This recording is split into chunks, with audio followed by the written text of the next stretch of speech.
Yes bwana, tuko hapa Morogoro mji kasoro bahari kwenye tamasha la Wape Tabasamu. Dickson Joe pamoja na Kibwana Shomari wana jambo lao leo hapo ndani. Lakini kabla jambo halijaanza nikasema ngoja nipige story na ndugu zangu kuhusiana na utambulisho wa kocha mpya wa Young Africans. Namna ambavyo anatajwa.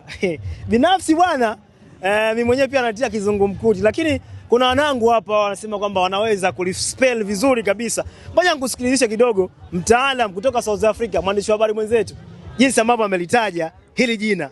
Well, the one question mark about the future of coach Mangoba Mngeti. Bila shaka umelisikia Mangoba Mngeti. Kazi hivyo. Bwana, njoo tuzungumze na ndugu zangu. Kaka vipi? Salama kabisa. Uko vizuri? Niko fresh. Kocha Young Africans umemsikia jina lake lakini anaitwa nani? Bangome Mmechi. Nani? Bangome Mmechi. Mtoa sauti basi wakusikie. Bangome Mmechi.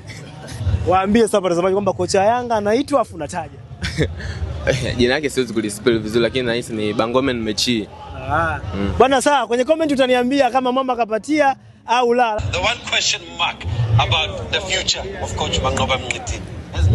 Umelisikia? Repeat, rudia tena. Tena bado? Rudia bwana. Haya, mimi narudia.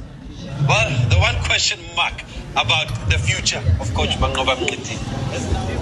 Mangoba le kochi. Mangoba le kache. Kocha wa Young Africans. Mangoba? Bangoma Ngeti. Jina gani? Bangoma Ngeti. Bangoma Ngeti. The one question mark about the future of coach Mangoba Mngeti. Hilo hapo. Kwa kweli jina hilo ni ngumu. Wewe umesikia? Nimesikia Simanga kama Kichina sasa. Wewe taja ulivyosikia. Ndio kama hivyo nilivyotaja. Umetakaje?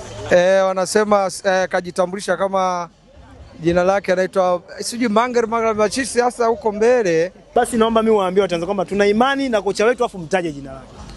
Tuna imani na kocha wetu kwa jina lake anaitwa Ngara Kachechu la Kichina. Asante sana ndugu.